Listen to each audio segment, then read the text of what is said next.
All right, welcome to another edition of the Thunder Underground podcast. My name is Trent. I'm Jason.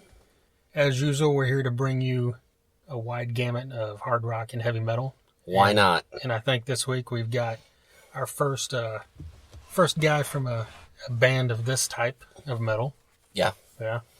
We've got Ryan Neff from Miss May I, which is very cool to be able to talk to him because he had a lot of good stuff to talk about.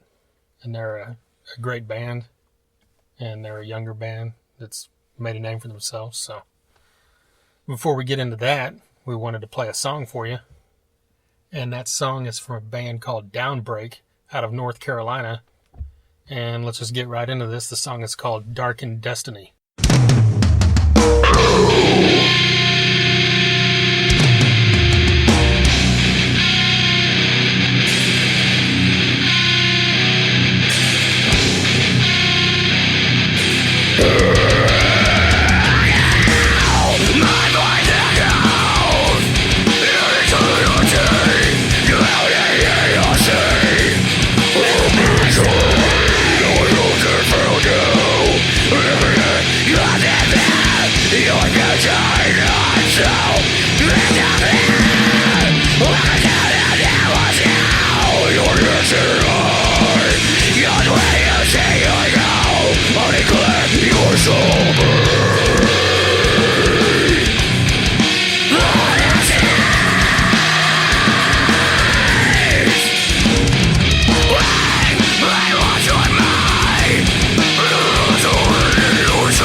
All right, Darkened Destiny by Downbreak. That's all one word, Downbreak. So look those guys up on Facebook and Reverb Nation. They've got music on there.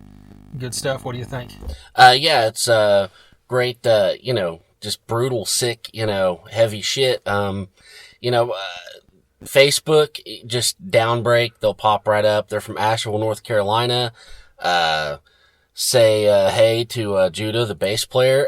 He way many moons ago, he lived in our area, and I jammed with him a couple times. And over the years, with the benefit of social media and whatnot, I've always followed his bands and what he's doing and stuff. And this is a great song, so we figured we got to get this on the show.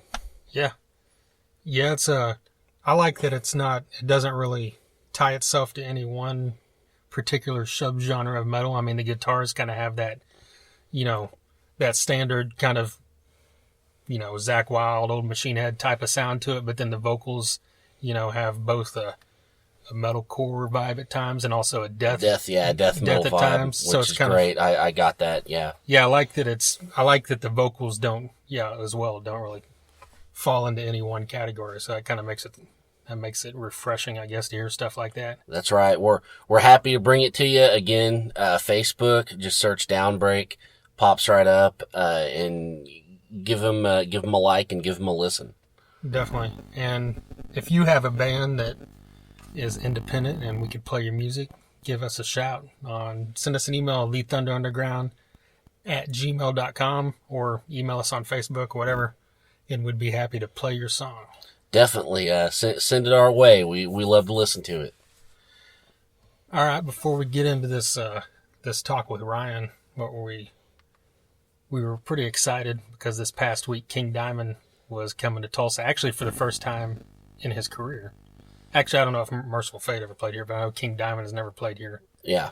And we were stoked. Yeah, big time, because it was a guy that neither of us had ever had the chance to see. Yeah. It's one of those few guys left on our concert bucket list. Yeah, definitely.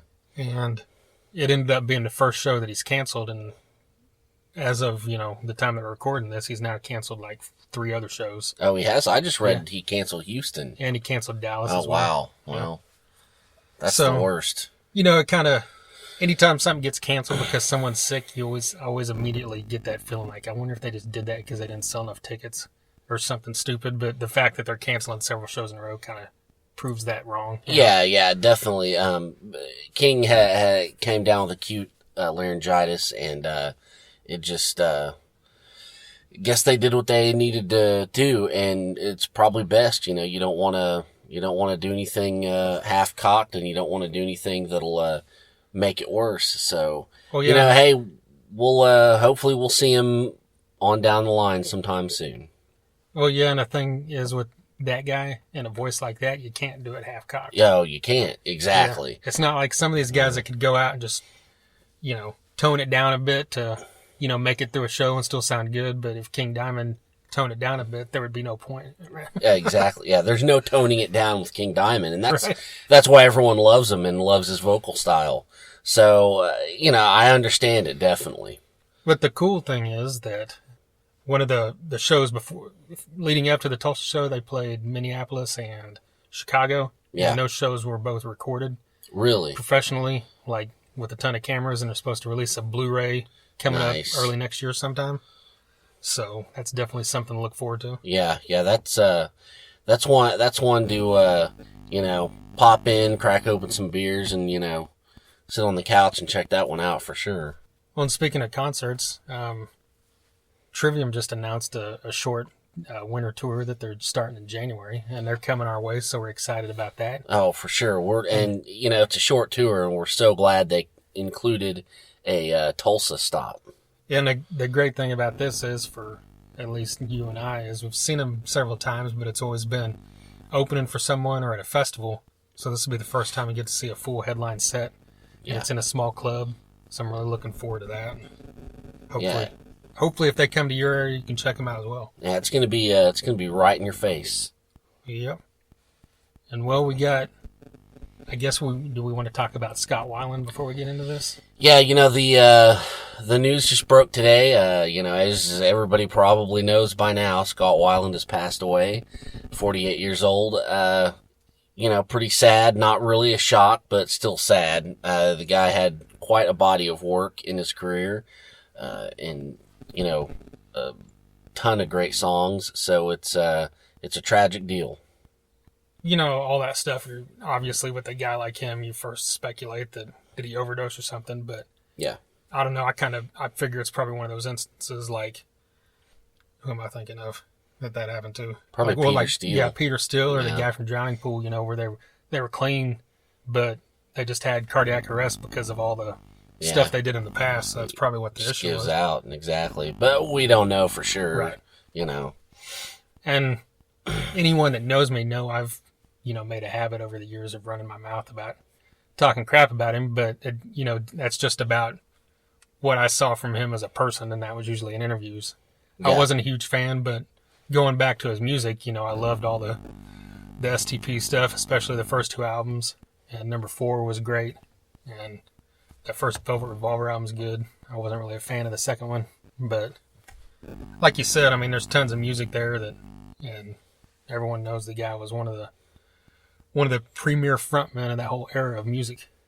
Definitely. I thought, he had an interesting, he comes from the beginnings was, the grunge and the alternative, but he kind of went into this whole, he had a persona of the big, classic rock frontman, like a Jagger or Robert Plant with the stage moves and this presence. And so that was just a great combo and something that, you didn't see a lot, new on the scene. So that was, that definitely set him apart. Yeah, especially from that era of music when they came Exactly. They came out right after the grunge hit, and, none of those guys were up there acting like they were a rock star except for him, pretty much. Yeah. So. Yeah. What was your, give me a couple of your favorite, STP songs or, albums or whatever. Well, easily my favorite one's Core. Yeah. And probably Cracker Man, Dead and Bloated. Right on. And then I really like Meat Plow off the second album, probably just because that sounds like something from Core. But on a different note from that, on number 4, I loved Glide. Yeah. Even though it was a totally different sound. Mm-hmm. And the song Down from that, once again, still that kind of heavy sound. Yeah. Wasn't I've Got You from... Yeah. That was a great song. Yeah. That was a real good song. Yeah, I liked, obviously Core was amazing. We all like we soaked that album in. I really liked, Big Bang Baby. I really liked that video. It was lo-fi and stuff. That was one of the memories I have. I like Down. So, there's definitely a body of work there. And Sex Type Thing, I gotta forget that. That was always one of my favorites. Yeah. Because that was the first thing I had heard. I remember hearing that for the first time when I was in Oklahoma City. Mm-hmm. I think visiting family, and it came on the radio station there. And they hadn't even played it in Tulsa yet. I was kind of blown away because it, that was that time where that kind of music was coming out, but it was still just something about it that set it apart from all the other grunge stuff. Yeah, yeah. It was just more of a, I don't really know how to explain it, but that kind of set the tone for that whole album, Yeah, it was weird, like that video for Sex Type Thing was like real dark and, the imagery, chains and whatnot and whatever. But it really, and you'd think that you get this one vibe, but they really weren't that vibe. They were a lot more eclectic. And, so that was kind of something, something different for me. Well, yeah, by the time they went into that second and third and even fourth album, they just became just a huge rock band. Yeah, definitely. And that's just all you could really describe it as. Yeah. Because they were kind of all over the place, which was good, and they were great songwriters and great musicians, all of them, And it's like you said, it's a shitty thing. Yeah, it's a sad day for rock and roll. Yep, but on a brighter note, we sat down and talked with Ryan from Miss May I, and I think it was a great talk. We kind of started listening to this band, more recently, over the last album or two, I guess, and I talked about this on another episode. I kind of didn't really get into a lot of metalcore until later on, and it's kind of bands like Upon a Burning Body and Miss May I that kind of have changed my views on a lot of that and kind of got me into it because it's more, just kind of, it's kind of crossover, I guess, because it falls into that straight up heavy metal, vibe with the metalcore, vocals and everything. The metalcore leanings, maybe. Yeah, it's funny I was into all that stuff, and I kind of got into that stuff, and you were like, I don't know. And then later on, the how the tables have turned. Right. You really like that stuff a lot, and I'm kind of not, I love it, but it's just not the first thing I put in anymore. But it's like you said, Upon a Burning Body, Miss May I kind of brought us back around to this, and made me put on a couple of these albums, and it's pretty good stuff. Pretty surprised, and kind of kicking myself for not getting into it sooner. But we did this interview before their show at Cain's. He was a great guy, and we got some good stories. So we hope you guys enjoy listening to it.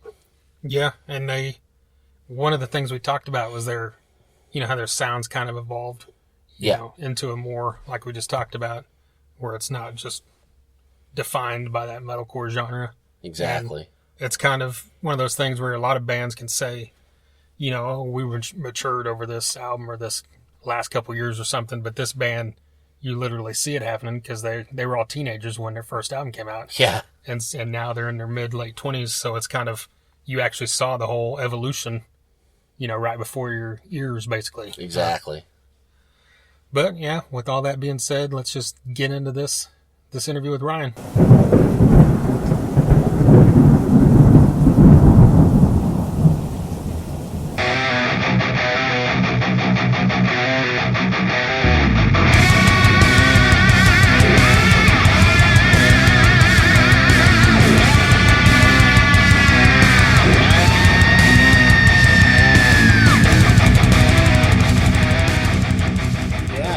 They've all been pretty killer, big clubs and lots of people, and then occasionally they'll sprinkle in like a tiny club with the same amount of people.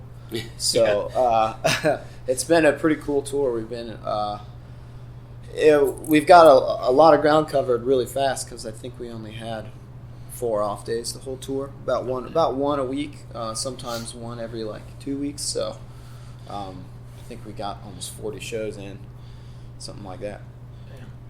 Well, I know you guys, you know, obviously it's a shorter set since it's an opening slot, but yeah, after the Warped Tour, what's cool is it's long because the Warped Tour set was only we're like 20 minutes or something. Yeah, I think we can only fit like 20. You can only safely put like 25 to 27 minutes of music in there because you got to make sure that you got like a little cushion in case something goes wrong. And on this tour, I think we get like 45. We actually had to add a song just 2 days ago because we kept finishing too early, so we added another song a couple days ago. Yeah. So it's been nice.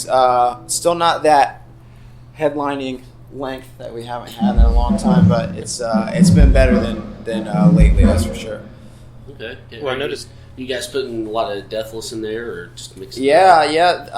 The record went over so well that we've got 4 songs from Deathless in there, but we got 3 singles out from that record, 4 songs from that record in the set, and what's cool is with the longer set time, we still got time to put. I think we have a song from every record, actually. Okay. I'm almost positive. Yeah, that's kind of, you know, I was kind of looking at stuff. What I like is you guys have got like an album out, you know, every year or just every couple of years, bam. That's kind of like old school, how bands used to do it. Yeah. We feel like there's a lot of stuff around. There's a lot of bands, and the internet. We were there at the beginning of like the social media thing. MySpace blew our band up, and since then it's been this or that, whatever social media it is. But there's a lot of ways for bands to show fans their stuff now. So you got to keep. We just feel like you got to keep it new. You got to keep giving people stuff because they're. Get bored, man. You get so much cool music, so much cool stuff all the time because of the internet now that we like to try and pump them out. The last one was, how long ago was that? I guess it just came out, so I guess it's a little early for one yet. Just hit him over the head. Yeah. Right on. have the new songs been getting good reaction live? Yeah, it was cool. We only tried one. Were you guys at the Warped Tour? No. We only tried one on Warped Tour because it wasn't out yet. Warped Tour, I think, was like 3 days before the end the record dropped. So we had one single out, but we didn't have the record out. So we only got to do one song there, but then we went to Mexico and we tried 2 songs there, and they went over really well. And then we got real brave, and we just threw 4 in on this one, and all 4 of them have been going over really well. Only one of them's not a single at this point, though. I mean, we got music videos for the other 3, so that's been cool. They go over really well, though. It's pretty cool. Even the Apologies for the Weak fans from way back on the first record are excited about them, so they've been going pretty good. How was Mexico? I've heard stuff that it's sometimes dangerous. I don't know if you hear that just bullshit you hear. You know? We're the ultimate babies about travel. We're just we enjoy traveling, but we get psyched out and sketched out pretty easy. we're hotel guys. we're go to the hotel at night kind of guys a lot of the time. Pretty boring. And so we were a little more nervous because we're going to hear the same things everybody else was. And damn, it was amazing. It was so good. We had such a great time. The shows were cool, which was obviously the whole reason for going down there. But it was one of those trips where just everything we did was cool. We flew to 4 different cities. We ate so much damn food, it was ridiculous. That was our thing was food and booze. While we were there, so easy to get. It was so good. So we're gonna go again. I think that was probably the most fun overseas tour. Anytime we go somewhere the first time, it's super exciting. And that was somewhere we'd only been there for 1 day. We flew in for Azle Dying show in Mexico City one time, but I think we were only in the country for maybe 12 hours or something before we flew back out. Well, you've done all this, fairly quickly. Like 2007, right? Was the start. And 2009 was the first tour. 2007 was kind of when you started. The band started. Yeah. So and you guys were in high school at that point. You've got a pretty quick rise to get a huge following compared to a lot of bands that have only been around 8 years. Yeah. So any suggestions for like kids that are trying to do the same thing? We feel like we have been a slow, steady rise the whole time. We didn't really come out of nowhere. We've been touring nonstop since 2009 and like you guys said, putting out a lot of records and really hitting the ground hard. And we feel like that following that old school approach like we did, where we just keep giving people content and just keep hitting the road and having a good time with the touring thing is what has helped us. By just hammering out the shows over and over and over and hitting all these cities, we pulled in here and we haven't been here since 2011, but we've been to like 3 other venues in Tulsa since then. So it's like we've been to pretty much every club, in every city, and the reason it's like that is because we just refuse to we knew that staying on the road and working really hard and eating shit for a really long time was eventually hopefully gonna pay off, and fortunately for us it has. We like to just do the one foot in front of the other mentality. We try not to get ahead of ourselves. We just like to if we're not having a good time playing the songs live, and we're not having a good time playing them in the record, we're not going to play them. So for us, it's still just about writing songs that we like playing and going on tour. And it sounds so cheesy to say that because that's such a recycled answer, but that really is how it is for us. I mean, we wouldn't be sitting in the studio every 16 to 18 months if we didn't like doing it. Yeah, definitely. Do you have, you guys have played, like you mentioned, Warped Tour, you've done Mayhem and American festivals, European festivals. Can you say what your most memorable gig is at this point?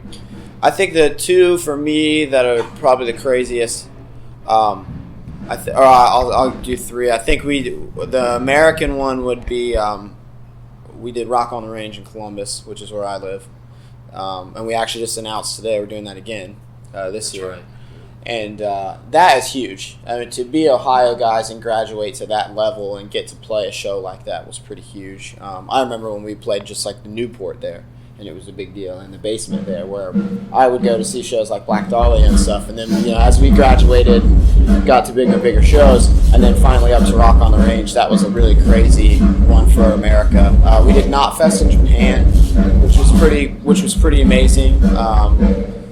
Because, we're the little guys flying in, playing at noon, the new guys, real young and with all these legends. And, I met Randy Blythe at immigration getting off the plane, just like filling out our documents. And I met John Campbell from Lamb of God, whose bass I was playing on the previous record. And I played his, it was very like surreal type of show for us to be on a big gig like that.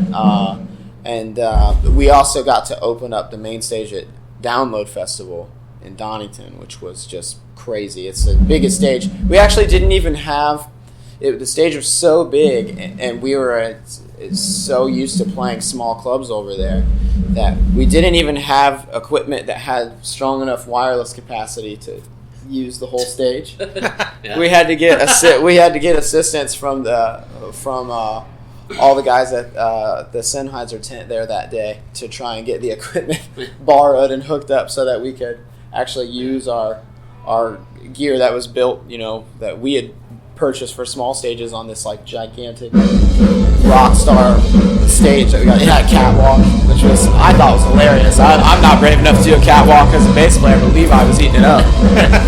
Well, you see videos of these big festivals, but Download seems like the one where the front row's the furthest away.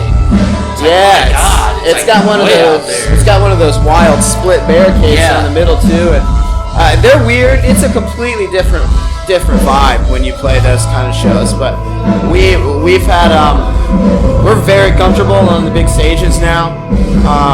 We've played enough of them now. I think we got a lot of practice.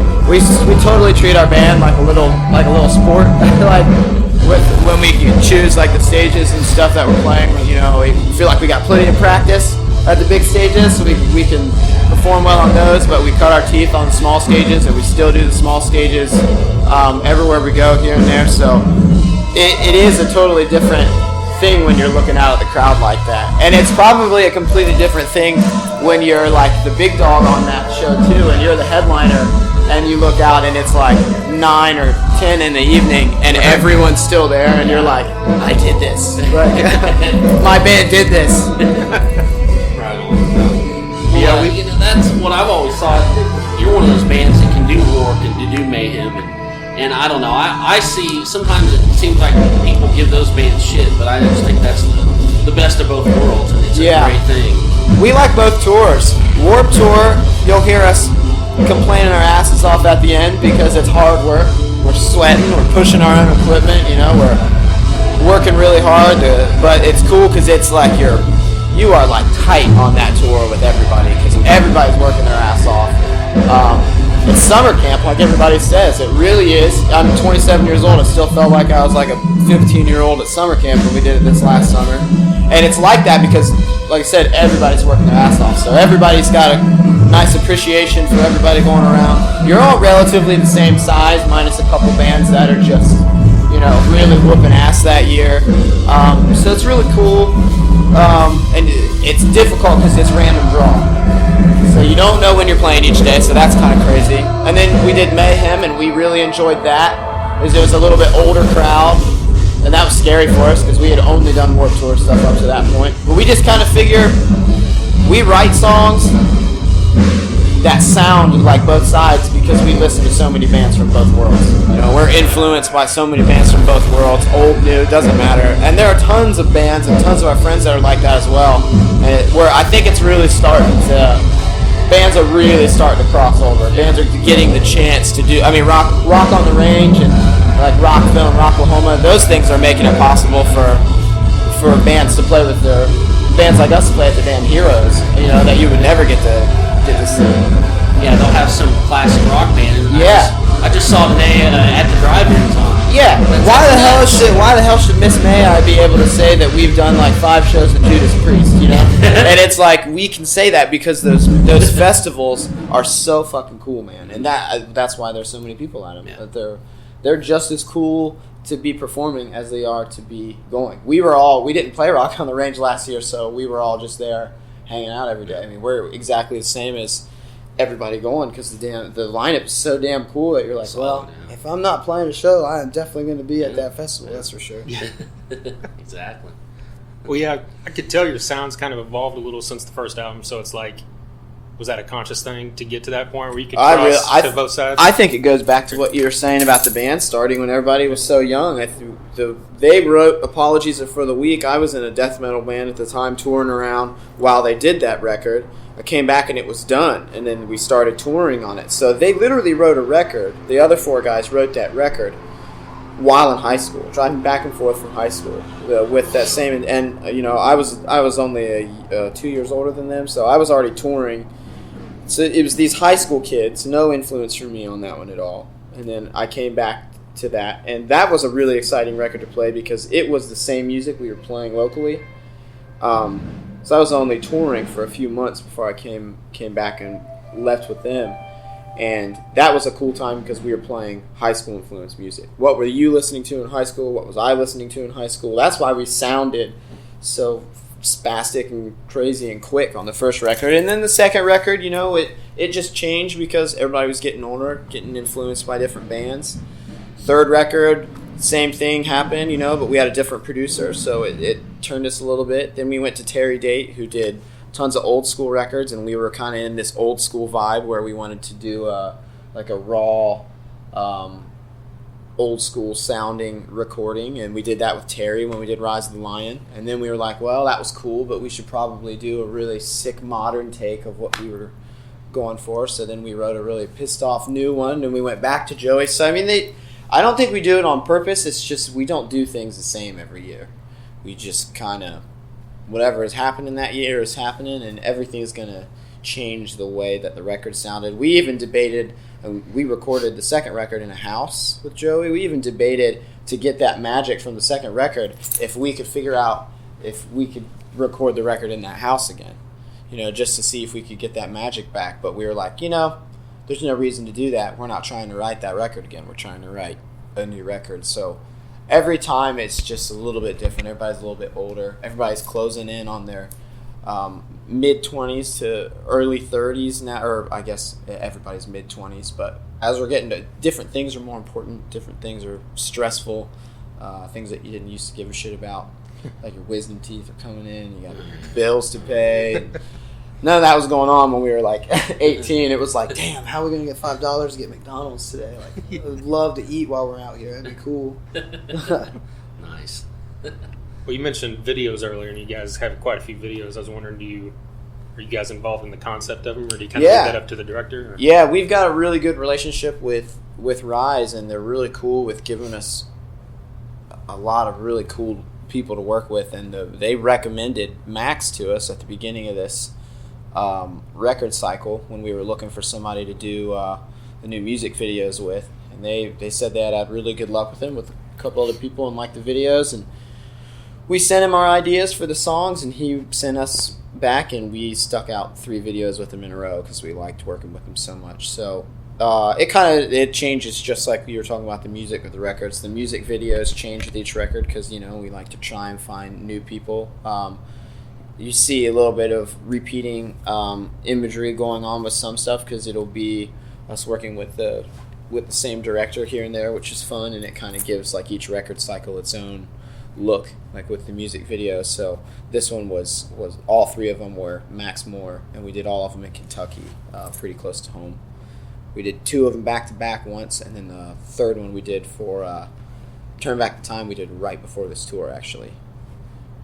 It's funny you said back to back because I was watching him, or me and him watched him like a week ago, same time at my house, and I was like, the drummer's wearing the same shirt. Yeah, we did it 2 days. We did it 2 days in a row, back to back, in different locations in the summer down there in Kentucky, and my God, it was hot. I bet. Dude, it was wild. They turned out great though. They look phenomenal. So yeah. we aren't going to complain, but we were putting the work in at those. That was for sure. Oh yeah. Well, you've got a great voice for someone who's not primarily a front man. Yeah. Was that something that you, from a young age, like were you singing as a kid, or did you just learn it? I got to join this band all the way back in the local days when they were 15, 16. I think I met them all like maybe a couple weeks before or after they got their licenses and stuff. They were that young. I was only 18 then, maybe 19, and I was in a local band from a different town, and my local band was at that time was really sponsored. I'm trying to think of the band that they were like a lot of At the Gates kind of stuff and In Flames, and that's what the guys writing in the band I was in. So it was pretty shreddy, and I had a lot of skill I had to keep up with a really talented guitar player. There weren't a lot of bass players in our area, like guys that just wanted to play bass, and I told Miss May, I was like, I'm pretty decent. I mean, I would love to be in your band. Your band's sweet. They had the Vows for a Massacre EP out, and I thought it was really sweet, and I was like, I'd really love to be in your band, and they wouldn't bite. They were like, we can't kick our dude out. He's just our buddy, and I was like, come on, damn it. So I had this one demo from my very first local band where I sang literally 3 syllables.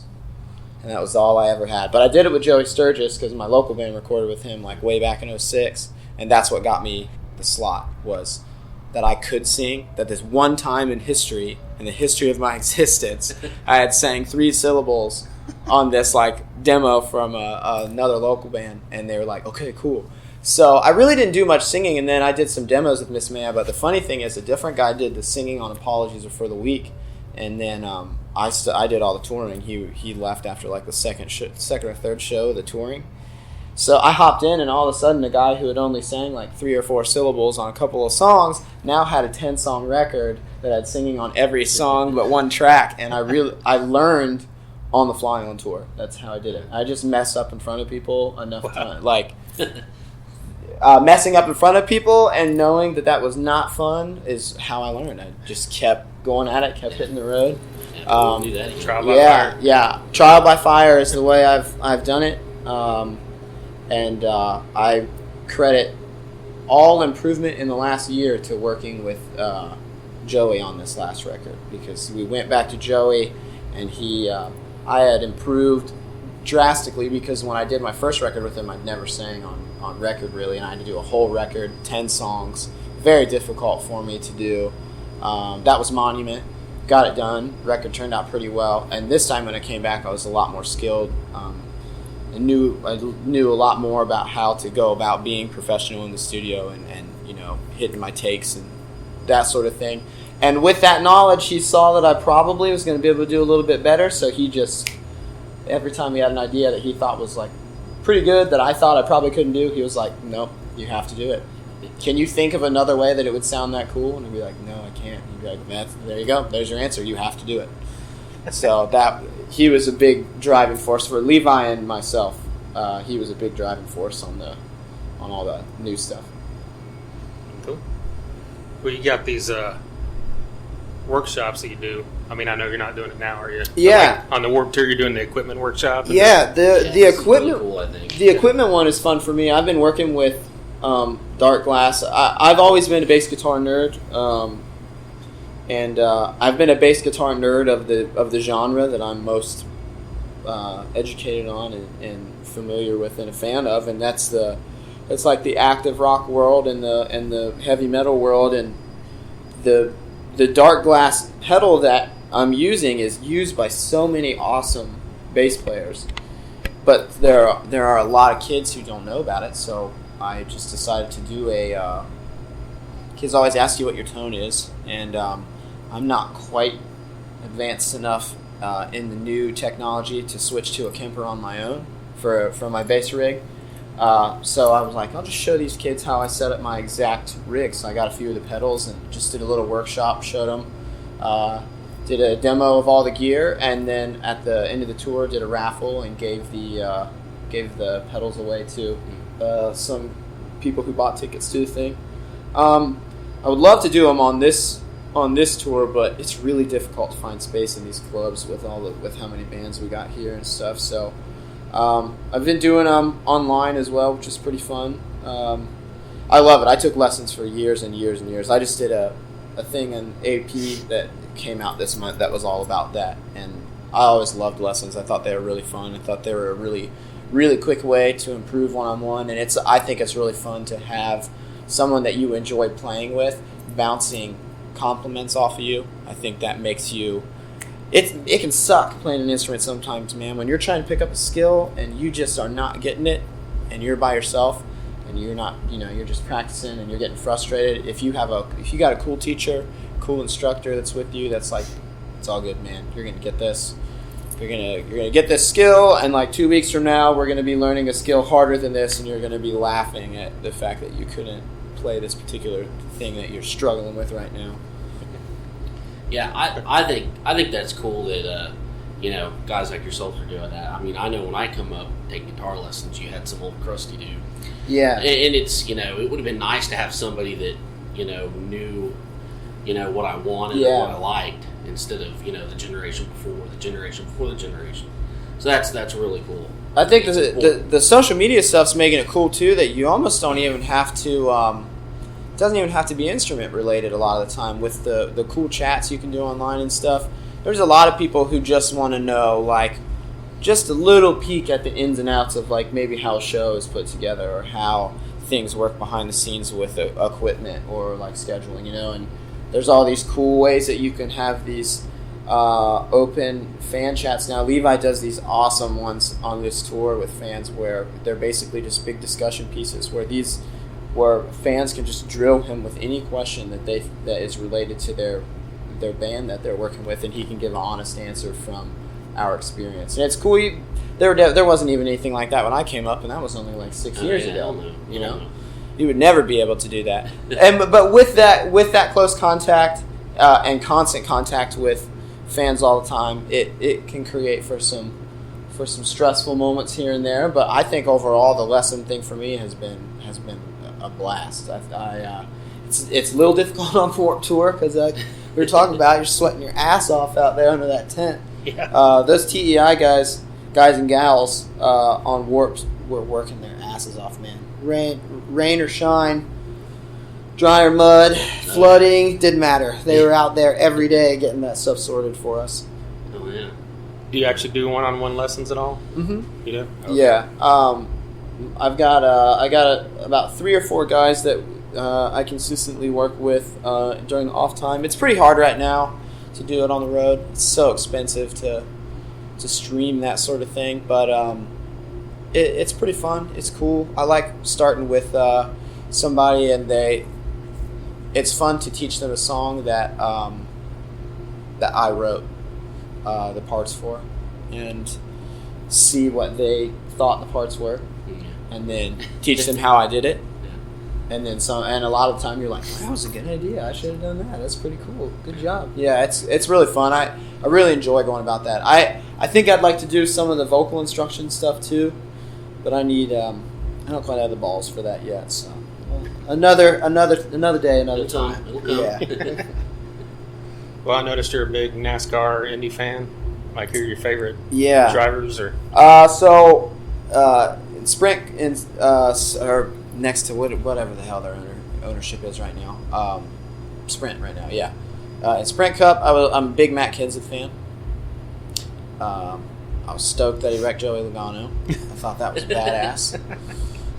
We got a couple really cool pals that are in NASCAR right now. Blaney and Darrell Wallace are really nice dudes and hooked us up so we could go check out a race because they've been to a couple shows, and that was really cool of them. Nice. The races are a blast. I've loved NASCAR as long as I can remember, so it was pretty cool to go. We went to Michigan to a Sprint Cup race. We went to Kentucky to a Xfinity race, and it's badass, man. It's a family thing for me. Everybody loved it, so to me, it's totally normal to just be a crazy NASCAR fan. Yeah. I feel like I'm down here in some NASCAR territory down here. Yeah. It's big down here.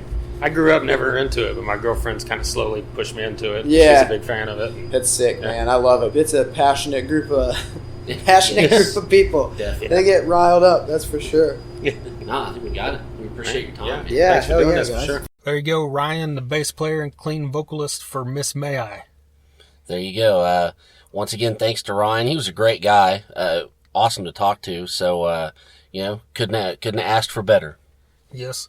And thanks to him for, taking the time to do that. Thanks to Austin, who handles their PR, for setting that up for us. And, thanks for the Canes Ballroom for giving us the space. Always thanks to Canes Ballroom. Yes. Thanks for just existing, Canes Ballroom. That's right. Right. Well, once again, check us out at thethunderunderground.com. All our previous podcasts are on there. You can also go straight to the source, which is soundcloud.com/thunder-underground. We've got, speaking of metalcore, we had a couple bands that are local to us here in Tulsa called Forever in Disgust. And then another band that has some of the same members that's not really metalcore, but Forever in Disgust is, and Smoke Offering. So go check those out, to get yourself turned on to some new music. Yeah, it's great stuff, and that was a fun episode. Yeah, and we've had some other, great guests like Kirk Winstein, Richie Cavalier from Insight, Kyle from Battlecross, and when you're talking about metal, and Kyle Shutt from The Sword. Yeah. And then we kind of, we lean into the hard rock as well. So if you're into that, just get on there and dig through it. We're 32 episodes deep now. So I think so. There'll be all kinds of stuff for you to check out. Yeah, that's right. We don't, we came up when, hair bands were out, when grunge was coming in, when, thrash metal was popular. I mean, we love it all, and we're not ashamed of any of it, and we cover it all. So, go back and look through some episodes and look through our pages. You'll find something you like, for sure. Definitely. So, with all that being said, I guess we're ready to wrap this up, or what? I think so. Yeah, I didn't Thanks say the for rest listening. Sorry, I didn't say the rest of the social medias. Well, you know. Facebook, YouTube, whatever. The Thunder Underground, all one word. You can't hit them out of the park every time, Trent. Yeah, I try. I'm sorry. But all right, man. That's it. See you next time.